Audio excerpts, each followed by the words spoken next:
বলেন খাজা বাবা ভুয়া, আবার বলেন ভুয়া ভুয়া। খাজা মঈনুদ্দিন চিশতি হাসান সানজারি রাদিয়াল্লাহু তাআলা আনহু সম্পর্কে আমরা তো ওয়াজের মাঠ সাজিয়ে ওখানে খাজা বাবার বদনাম করি না, শানে বেয়াদবি করি না। হ্যাঁ, আমরা আপনার রাজনীতিও করি। মনে রাখবেন, আপনি পবিত্র কোরআনে সূরা লুকমান পড়ছেন না? তো হযরত লুকমান আলাইহিস সালাম কি নবী ছিলেন? না, কি ছিলেন? ওলি। লুকমান আলাইহিস সালাম কি ছিলেন? ওলি। তো ওলির নামে একটা সূরা নাজিল হয়েছে, ওলির নামে সূরা নাজিল হয়েছে, এবং আমার আল্লাহ নিজে বলছেন আমি লুকমান ওলিকে হিকমত দান করেছি। তাইলে ওহী দান করলে নবী হয়, হিকমত দান করলে ওলি হয়, হিকমত দান করলে ওলি হয়। তো লুকমান হযরত, আমরা যদি মুফাসসিরিনে কেরাম বলেছেন, ইবনে কাসির বলেন, কুরতুবী বলেন, বলা হচ্ছে কেউ বলেছেন উনি হযরতে আইয়ুব আলাইহিস সালামের ভাগিনা বলেছেন, কেউ বলেছেন আইয়ুব আলাইহিস সালামের খালাতো ভাই, কেউ বলেছেন দাউদ আলাইহিস সালামের জামানা। যেই জামানারই হোক, যেই নবীর হোক, উনি তো আর আমার নবীর লুকমানের চেয়ে বড় না। আমার নবীরও লুকমান আছে না? আমার নবীর লুকমানকে খাজা মঈনুদ্দিন চিশতি হাসান সানজারি আপনি টাইনা সূরা লুকমান পড়েন আর আমার নবীর লুকমানের সাথে বেয়াদবি করেন, এটা সুন্দর না। এটা কি না? সুন্দর না। এজন্য কথা বলতে বড় সাবধান। তাইলে ওহী দিলে নবী, হিকমত দিলে ওলি। তো আমার আল্লাহ বলছেন আমি আমার লুকমানকে হিকমত দান করেছি। যেই হিকমত নিয়ে লুকমান তার ছেলেকে ওয়াজ করেছে। কি করেছে? ওয়াজ। ওয়া ইয ক্বালা লুকমানু লিইবনিহি ওয়া হুয়া ইয়াইযুহু। হযরতে লুকমান সন্তানকে ওয়াজ করেছেন। তাইলে ওয়াজ করার জন্য হিকমত লাগে। তো হিকমত আসে কেমনে, সেটাও হযরত লুকমান আলাইহিস সালাম বলেছেন। ওনার বন্ধু যখন ওনাকে জিজ্ঞেস করছে কি ব্যাপার লুকমান, তুমি এই জ্ঞান গরিমা পাইলা করতে, তখন উনি বলছেন বন্ধু আমি এগুলা মুফাসসিরিনে কেরাম ইবনে কাসিরের মধ্যে, কুরতুবীর মধ্যে, তাবারির মধ্যে, আর অসংখ্য তাফসীরের কিতাবের মধ্যে এসেছে। তো বন্ধু আমি আমার চোখের হেফাজত করেছি। আমার জীবনে আমি চোখ দিয়ে কখনো হারাম জিনিস দেখি নাই। আমি আমার জবানে আমি কখনো গীবত করা, গালিগালাজ করা, অশ্লীল বাক্য বিনিময় করা, এগুলো আমি কখনো করি নাই। আমি আমার পেটে কখনো হারাম দেই নাই। দেখছেন, এগুলো এলম দিয়ে হয় না, আর এক্সট্রা জিনিস লাগে। আমি আমার পেটে কখনো হারাম দেই নাই। আমি বলে ফেলছি না কত সহজে, কিন্তু জিনিসটা কি এত সহজ? আমরা কি জায়গার মধ্যে কি জায়গা টাকা খেয়ে ফেলি। আমরা তো মসজিদের মাহফিলের টাকা পর্যন্ত ছাড় দেই না। মসজিদ মাহফিলের টাকা পর্যন্ত।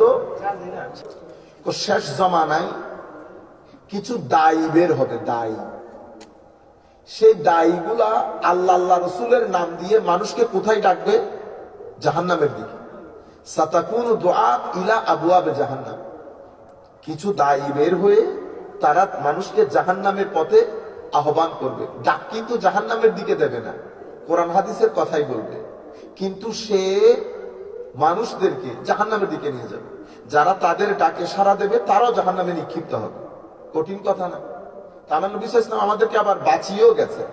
আমার নবীকে যখন জিজ্ঞেস করা হয়েছে ইয়া রাসূলুল্লাহ তাহলে বাঁচবো কেমনে, তখন আমাদের জন্য গাইডলাইন কি হবে? আমার নবী বলেছেন ফালজাম জামাআতুল মুসলিমিন, মুসলমানদের মধ্যে যেটা সংখ্যা গরিষ্ঠ, বেশি মুসলমানদের ইমাম, সংখ্যা গরিষ্ঠ মত, সেটাকে গ্রহণ করবা, সেটার সাথে থাকবে।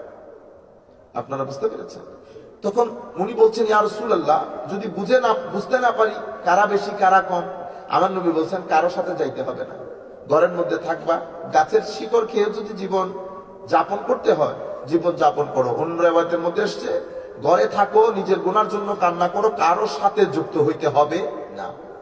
আচ্ছা, এরপরে দেখেন আমার নবী অন্য হাদিসের মধ্যে ইরশাদ করেছেন পরিস্থিতি এত জটিল আকার ধারণ করবে, মসজিদ ভর্তি মুসল্লি হবে, কোনো মুমিন থাকবে না। আমার নবী আরেক হাদিসের মধ্যে ইরশাদ করছেন তখন ঈমান পুরা পৃথিবী থেকে পালিয়ে মদিনা শরীফ চলে যাবে। ইন্নাল ঈমানা লা ইয়ারিজু ইলাল মাদিনা কামা তারিজুল হাইয়াতু ইলা জুহরিহা। সাপ যেমন গর্তে ঢোকার জন্য দৌড়াদৌড়ি করে, ঈমান মদিনা শরীফ চলে যাবে নিজেকে বাঁচানোর জন্য। আমার নবী সাল্লাল্লাহু আলাইহি ওয়াসাল্লাম ইরশাদ করেছেন তখন সকালের মুমিন বিকাল হতে হতে কাফের হয়ে যাবে, বিকালের মুমিন সকাল হতে হতে কাফের হয়ে যাবে। সামান্য টাকার জন্য দিন বিক্রি করে দেবে। আমার নবী সাল্লাল্লাহু আলাইহি ওয়াসাল্লাম ইরশাদ করছেন, হুজুর কারীম সাল্লাল্লাহু আলাইহি ওয়াসাল্লাম আরো ইরশাদ করেছেন, এগুলো সব বুখারী মুসলিম শরীফের রিওয়ায়াত।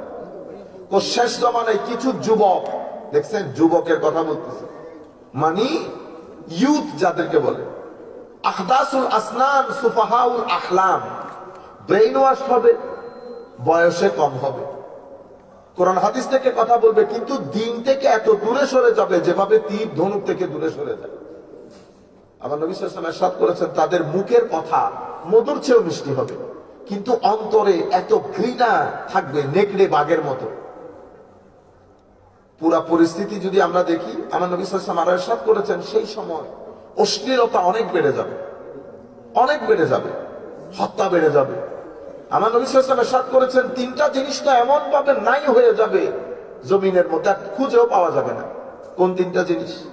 আমার নবী ইরশাদ করেছেন, ইখলাস, একনিষ্ঠতা। এই যে আমি এতক্ষণ পর্যন্ত আপনাদেরকে নিয়তার একনিষ্ঠতার কথা বলছি, আর নবী সাল্লাল্লাহু আলাইহি ওয়াসাল্লাম ইরশাদ করছেন, আল্লাহর জন্য কাউকে ভালোবাসা, আল্লাহর জন্য কাউকে ঘৃণা করা, এটা জমিন থেকে একেবারে উঠে যাবে, ধুয়ে মুছে। মানুষ লাখ কাজ করবে, কোনো একনিষ্ঠতা, কোনো নিয়ত থাকবে না, যেটা বর্তমান যুগে হচ্ছে। মাহফিলের পর মাহফিল, লাখো মানুষের আগমন, ঠিক আছে, হচ্ছে, করছি, যাচ্ছে, কিন্তু কি কারণে করলাম, কি কারণে আসলাম, কোনো ঠিক ঠিকানা নেই। সম্মানিত উপস্থিতি, আমার নবী সাল্লাল্লাহু আলাইহি ওয়াসাল্লাম ইরশাদ করেছেন, দ্বিতীয় যে জিনিস, ও কোরআন বর্ণনাকারী বেড়ে যাবে। কোরআন সমঝনেওয়ালা, যারা বুঝে, তাদের সংখ্যা একেবারে কমে যাবে। আমার নবী ইরশাদ করেছেন, হালাল রুজি একেবারে নাই হয়ে যাবে। আমার নবী সাল্লাল্লাহু আলাইহি ওয়াসাল্লাম ইরশাদ করেছেন, সেই সময় আল্লাহ জমিন থেকে বড় বড় আলেমদেরকে মৃত্যু দিয়ে ইলম জমিন থেকে তুলে ফেলবে। তাইলে কিতাবপত্র থাকবে, হ্যাঁ কিতাবপত্র থাকবে, মাদ্রাসা থাকবে, জি থাকবে, মসজিদ খানে থাকবে, কি উঠে যাবে? উপকারী জ্ঞান উঠে যাবে। উপকারী জ্ঞান কাকে বলে? যে এতক্ষণ বললাম আপনাদেরকে হিকমতের কথা, এমন জ্ঞান যে জ্ঞান আপনাকে পরকালের দিকে ধাবিত করবে, আপনার ভিতরে লোভ লালসা দূর করবে, আপনার ভিতরে আল্লাহর ভয় ভীতি জাগরিত করবে, আপনাকে মুত্তাকি পরহেজগার বানাবে। এমন জ্ঞান সমাজ থেকে একেবারে উঠে যাবে। লা ইয়াবকা আলেমা, কোনো আলেম থাকবে না। ইত্তাখাযান নাস রুউসান জুহালা, মানুষ মূর্খ জাহেলদেরকে আলেম মনে করবে, আলেম মনে করে স্টেজের মধ্যে প্রধান অতিথি, প্রধান বক্তা। আমাদের এখানে তো এখন এক আজীব সমস্যা, গতকালকেও দেখেছি, গত পরশুও দেখেছি, উনি কে উনি প্রধান অতিথি, তা আমি কি আপনি প্রধান আকর্ষণ, উনি কে উনি প্রধান আলোচক, মানে আমরা কেউ নিচে নামতে রাজি না। তাহলে ভাই প্রধান আকর্ষণ যেই, প্রধান অতিথিও সেই, প্রধান কথা তো কি, এত রাগ করে সবাই। তাহলে এত কষ্ট করার দরকার কি? ভেরি সিম্পল, সভাপতি অমুক, সম্মানিত আলোচক বৃন্দ, বস ফিনিশ। আপনি বয়স হিসাব করে একটার পর একটা নিচে লাগাই দেন। এখন আপনি যদি ছোট নাবালেক ছেলে একটার নাম যদি আপনি ডক্টর এরশাদ বুখারীর উপরে দিয়ে দেন, মাইন্ড করবে না? সেই কারণে বয়স অনুপাতে নামগুলা দিয়ে দেন। কি দিবেন? সভাপতি, সম্মানিত আলোচক বৃন্দ। এখন প্রধান অতিথি, প্রধান মেহমান, প্রধান আকর্ষণ, প্রধান আলোচক, সবাই প্রধান। কারণ ওই ইখলাস চলে গেছে আমাদের থেকে, একনিষ্ঠতা চলে গেছে, আল্লাহর ভয়, খৌফ, খশিয়ত সমুদ্রে নিক্ষেপিত হয়েছে। সম্মানিত উপস্থিতি, আমার নবী সাল্লাল্লাহু আলাইহি ওয়াসাল্লাম ইরশাদ করেছেন, মানুষ জাহেল মূর্খদেরকে আলেম মনে করবে, এরপরে এটা মনে করে তাদেরকে প্রশ্ন করবে, ফতোয়া জিজ্ঞেস করবে, ফাআফতাউ বিগাইরি ইলম, না জেনে ফতোয়া দেবে, ফাদাল্লু ওয়া আদাল্লু, নিজেও পথভ্রষ্ট হবে, মানুষকেও পথভ্রষ্ট করবে। খুব আজীব বিষয়। সেই সময়ের মধ্যে আমরা এখন উপস্থিত। আচ্ছা, এখন যেটা বলবো সেটা একটু মনোযোগ দিয়ে শুনবেন, এটা বলে আমরা শেষ। মনে রাখবেন, আমরা শুধু শরীর সর্বস্ব না, আমাদেরকে আল্লাহ একটা মন দিয়েছে। শরীরের জন্য যেমন খাদ্যের দরকার হয়, মনেরও তেমন খাদ্যের দরকার হয়। শরীর আমাদের বর্তমান বাংলাদেশে টাকা পয়সা বলেন, ঘর বাড়ি বলেন, জায়গা সম্পদ, বিল্ডিং সবকিছু হয়েছে না, কিন্তু আমাদের মন থেকে শান্তি চলে গেছে। টাকা যার যত বেশি, মনের অশান্তিও তার তত বেশি। আলা বিযিকরিল্লাহি তাতমাইন্নুল কুলুব, আল্লাহর জিকিরের মাধ্যমে আপনার কলবের মধ্যে ইতমিনান আসে। হযরতে জালালউদ্দিন রুমি রাদিয়াল্লাহু তাআলা আনহু উনি কিতাবের মধ্যে একটা কাহিনী বর্ণনা দিয়েছেন এই আয়াতের আলোকে। এক আল্লাহর ওলি গ্রামের যিনি সবচেয়ে বড় ব্যবসায়ী তার কাছে গেছেন জিজ্ঞেস করতে, ভাইজান আপনি কেমন আছেন? উনি জবাব দিলেন, ভাই বহুত পেরেশানিতে আছে, অনেক টেনশনের মধ্যে আছে। আপনার এত টাকা পয়সা ভাই, আপনার টেনশন যায় নাই?